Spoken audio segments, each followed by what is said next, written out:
আপনাদের স্বাগত জানাই। আমি আমার রাজনৈতিক বিশ্লেষণ বা আলোচনা শুনবার জন্য।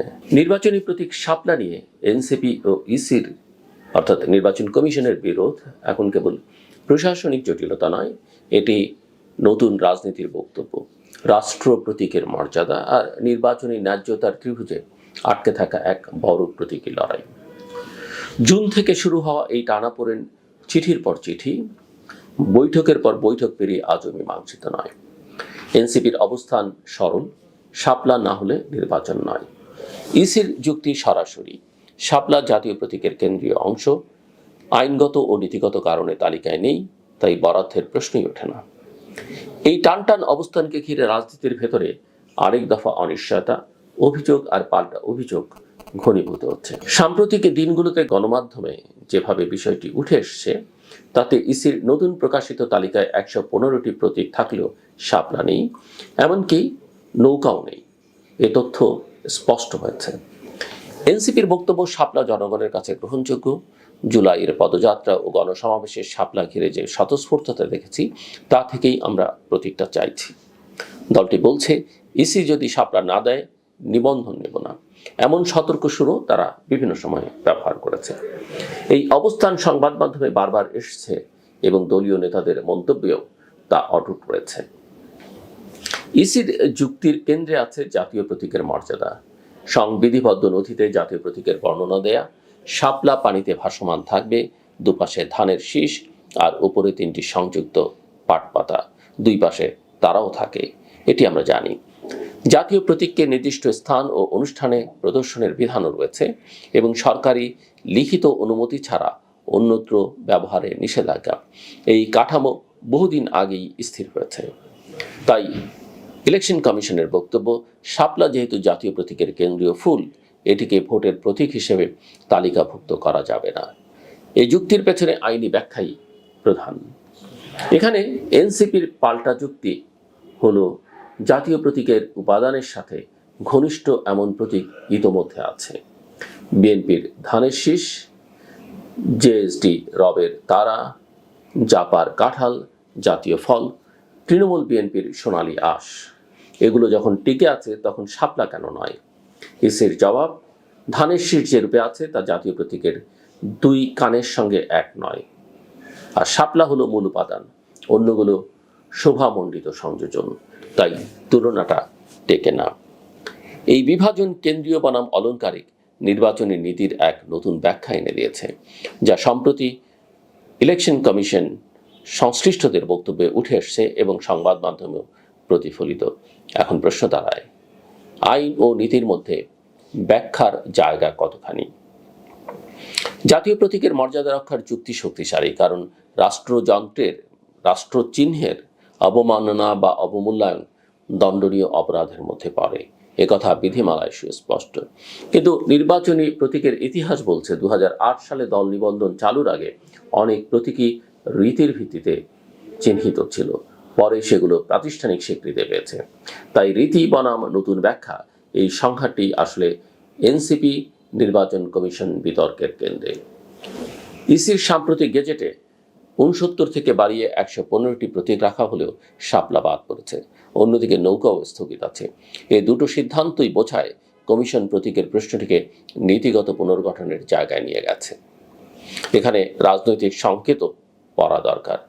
এনসিপি তাদের কথাবার্তায় বারবার ন্যায় বিচার ও সমতার কথা বলছে। তাদের মতে প্রতীক বন্টনের প্রশ্নে ইসি পক্ষপাত দেখাচ্ছে। ইসির জবাব, আমরা লিখিত তালিকা থেকে বেছে নিতে বলেছি, শাপলা তালিকায় নেই, তাই দেয়া সম্ভব নয়। চিঠিপত্রে তারা এনসিপিকে 50টির মতো প্রতীকের মধ্য থেকে বেছে নিতে বলেছে, কিন্তু শাপলা ছাড়া নয়। ফলে বিষয়টি আমলাতান্ত্রিক নিয়ম বনাম রাজনৈতিক দাবির টানাপোড়েনে আটকে আছে। আইনি বাস্তবতা বুঝতে হলে দুটো জায়গা দেখতে হয়। প্রথমত, জাতীয় প্রতীক সংক্রান্ত বিষয়, যেখানে প্রদর্শনের স্থান, ব্যবহার, অনুমতি সব নির্দিষ্ট। দ্বিতীয়ত, নির্বাচনী প্রতীক তালিকা, যা ইসি নিয়মিত গেজেট করে এবং প্রয়োজনে সংশোধন করে। প্রথম অংশে শাপলা নিয়ে কঠোরতা থাকাই স্বাভাবিক। দ্বিতীয় অংশে ইসির স্বাধীনতা আছে কোন প্রতীক তালিকাভুক্ত হবে আর কোনটি নয়। কিন্তু এই স্বাধীনতার ব্যবহার রাজনৈতিকভাবে সংবেদনশীল। ১১৫ প্রতীকের গেজেট যেখানে শাপলা নেই, ইসি সেই স্বাধীনতাই প্রয়োগ করেছে। এর সহজ অর্থ, শাপলা চাইলে আগে তালিকাভুক্ত হতে হবে, তালিকায় না থাকলে কোনো দলকে দেয়া যাবে না। এখানে এনসিপির কৌশলগত হিসাব গুরুত্বপূর্ণ। তারা বলছে শাপলা পেলে নিবন্ধন, না পেলে নয়, শাপলা পেলে নির্বাচন, না পেলে নয়। এটি চাপ সৃষ্টির রাজনীতি, যা নতুন দল হিসেবে তাদের পরিচিতিকে আরও উচ্চকিত করছে। একই সঙ্গে তারা রাষ্ট্রযন্ত্রের নিরপেক্ষতা নিয়ে প্রশ্ন তুলছে। জনপ্রশাসনে বদলি, পদায়ন, উপদেষ্টা পর্যায়ের পক্ষপাত, ইসির পক্ষপাত, এসব অভিযোগ দিয়ে তারা নির্বাচনী পরিবেশকে প্রধান ইস্যু বানাতে চায়। এই অবস্থান ভবিষ্যৎ জোট রাজনীতির দরজাও খোলা রাখে, কারণ প্রতীক না হলে তারা অন্য প্রতীক বা জোটের প্রতীকে যেতে চায় না। এ কথা বলে তারা নিজেদের আলাদা ব্র্যান্ডিং দৃঢ় করছে। কিন্তু এই কৌশলের একটা বড় ঝুঁকিও আছে। প্রথমত, প্রতীকের প্রশ্নে দীর্ঘ অচল অবস্থা দলের সাংগঠনিক প্রস্তুতিকে শ্লথ করতে পারে। দ্বিতীয়ত, নির্বাচনী ক্যালেন্ডার যত এগুবে, প্রতীকের অনিশ্চয়তা প্রার্থীদের মাঠ পর্যায়ের প্রচারণা, ছাপার সামগ্রী, ভোটার মনে চেনা সবকিছুকে প্রভাবিত করবে। তৃতীয়ত, ইসিকে অবৈধ বা অন্যায্য বলতে বলতে শেষ মুহূর্তে সমঝোতায় যেতে হলে রাজনৈতিক বার্তার ধার কমে যেতে পারে। তবে এনসিপি সম্ভবত এটিও হিসাব করছে, প্রতীকের প্রশ্নে কঠোর থাকা তাদের তরুণ সমর্থকদের কাছে নীতিনিষ্ঠার সংকেত দেবে। নির্বাচন কমিশনের অবস্থানেও এক ধরনের নীতিগত ধারাবাহিকতা দেখা যায়। সাম্প্রতিক গ্যাজেট, নতুন তালিকা, নৌকা স্থগিত, শাপলা তালিকায় নয়, এসব সিদ্ধান্তে তারা একটি নতুন মানদণ্ড স্থাপন করতে চাইছে। জাতীয় প্রতীকের কেন্দ্রীয় উপাদানকে ভোটের প্রতীকে পরিণত না করার নীতি শুধু শাপলা নয়, ভবিষ্যতের অন্য কোনো রাষ্ট্রচিহ্নের কেন্দ্রীয় অংশকে প্রতীক হিসেবে ঠাঁই না দেওয়ার ইঙ্গিত দেয়। এখানে মনে রাখা দরকার, আমাদের উচ্চ আদালতের অর্থাৎ সুপ্রিম কোর্টের যে প্রতীক দাঁড়িপাল্লা, সেটা কিন্তু জামায়াত ইসলামের প্রতীক। সেটাও কতটা সমীচীন, এই প্রশ্ন আবারও আমি রাখলাম। ইতিপূর্বে বহুজন বহুভাবে রেখেছেন। যাই হোক, যে কথা বলছিলাম ইসির কথা বা নির্বাচন কমিশনের কথা, তারা এইভাবেই নির্বাচন চিহ্নের জগতে রাষ্ট্রচিহ্ন থেকে স্বতন্ত্র এক সৌকর্য বজায় রাখতে চাইছে। কিন্তু দাড়িপাল্লার কথাও তাদের ভাবা দরকার। কিন্তু বাস্তব রাজনীতিতে ধানের শীষ, তারা ইত্যাদি যখন বহু দশক ধরে ব্যবহার হচ্ছে, তখন কেন্দ্রীয় বনাম অলংকারিক এই সূক্ষ্ম রেখা সব ভোটার বোঝেন কিনা তা নিয়েও প্রশ্ন থাকবে। এখানে আরেকটি মাত্রা এসছে। ইসি বলছে আগে তালিকায় ঢোকাতে হবে, তারপর বরাদ্দ সম্ভব। তালিকা যে বিস্তৃতভাবে আপডেট হয়, ১১৫ প্রতীকের গেজেটই তার প্রমাণ। কিন্তু এই আপডেটও শাপলা নেই। কমিশন বর্তমান নির্বাচনী চক্রে শাপলা না দেওয়ার নীতি স্পষ্ট করছে। এনসিপি চাইলে আইনি ব্যাখ্যা, রিট, রিভিউ এসব পথে যেতে পারে। ইতোমধ্যে তাদের পক্ষ থেকে আইনে বাধা নেই এ যুক্তিও আনা হয়েছে। কিন্তু আদালতে গেলে প্রশ্ন হবে, ইসির নীতিগত সিদ্ধান্ত কি বিচারিক হস্তক্ষেপের বিষয়, নাকি এটি কমিশনের নীতি স্বাধীনতার আওতায়? এখানেই আইনি লড়াইটা অনেক কঠিন। রাজনৈতিক প্রেক্ষাপটে এনসিপি এখন দুটো ফ্রন্টে খেলছে। এক, শাপলার প্রশ্নে কঠোর নীতির ঘোষণা। ২, শীর্ষ পর্যায়ের বৈঠকে প্রশাসনিক নিরপেক্ষতা ও নির্বাচন কমিশনের পুনর্গঠনের দাবি। এই দ্বিমুখী কৌশল তাদের জন্য চাপ তৈরি করছে, সুযোগও তৈরি করছে। চাপ কারণ সময় কম, সুযোগ কারণ প্রতীকের লড়াই তাদের ব্র্যান্ডকে আলাদা করে দিচ্ছে। অন্যদিকে ইসির দ্বিমুখী হিসাব, রাষ্ট্র প্রতীকের মর্যাদা রক্ষা করতে গিয়ে যদি নতুন দলের প্রতীক চাই রাজনীতিকে না বলে, তবে তারা স্বাধীন নিরপেক্ষ অবস্থান আরও দৃশ্যমান করে।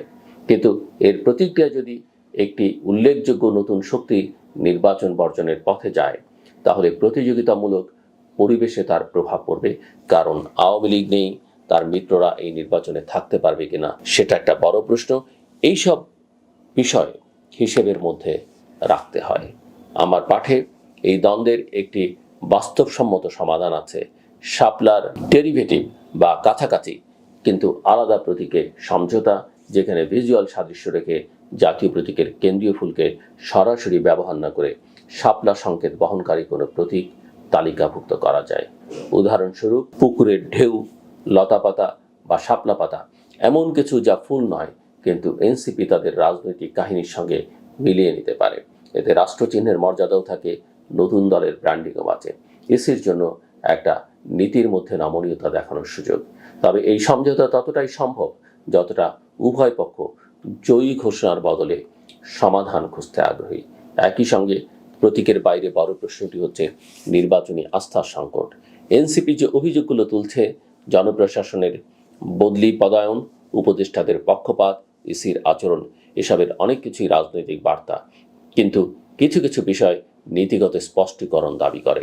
নির্বাচন সামনে রেখে প্রশাসনে বদল হলে তার মানদণ্ড প্রকাশ, লিখিত নীতিমালা ও স্বচ্ছতা, এসব নিয়ে স্পষ্ট অবস্থান থাকলে অভিযোগের জোর কমে। ইসি যদি প্রতীক তালিকা, বরাদ্দের নিয়ম, আপিল পর্যায়ে সব একসাথে ওয়ান স্টপ নথিতে প্রকাশ করে, তাহলে নতুন দলগুলোর সঙ্গে এই ধরনের টানাপোড়েনও কমবে। সবশেষে নির্বাচনী প্রতীক শুধু কাগজে আঁকা চিহ্ন নয়, এটি রাজনৈতিক স্মৃতি, কল্পনা ও সংগঠনের প্রতিফলন। শাপলা বাংলাদেশের মানুষকে নদী, জল, জমির চিত্রে ফেরায়। এখানেই এনসিপির রাজনৈতিক কল্পনা। আবার শাপলা রাষ্ট্র প্রতীকের কেন্দ্র, এখানেই ইসির আইন নীতি। এই দুই সত্যকে সমান্তরাল রেখে যদি পথ বের করা যায়, নির্বাচনও অন্তর্ভুক্তিমূলক হবে, রাষ্ট্রচিহ্নের মর্যাদাও অটুট থাকবে। এখন প্রশ্ন, কে আগে অহংকার নামিয়ে সমাধানে হাত বাড়ায়? ইসি কি তালিকার ভেতরে কোনো সৃজনশীল বিকল্পে রাজি করাতে পারবে এনসিপিকে? এনসিপি কি শাপলা না হলে নির্বাচন নয় থেকে শাপলার আত্মা থাকা উচিত, এই ভাষ্যে সরে আসবে? সময় দ্রুত ফুরোচ্ছে। প্রতীক নিয়ে লড়াই যত লম্বা হবে, ততই প্রকৃত নির্বাচন লড়াইয়ের প্রস্তুতি পিছিয়ে যাবে। আর নির্বাচনের চেয়ে বড় প্রতীক তো আর কিছু নেই। ক্ষমতাসীন হোক বা প্রতিদ্বন্দ্বী, সব পক্ষেরই সেটা মনে রাখা দরকার। আমার কথা শুনবার জন্য আপনাদের অসংখ্য ধন্যবাদ। আপনাদের সবার জন্য শুভকামনা।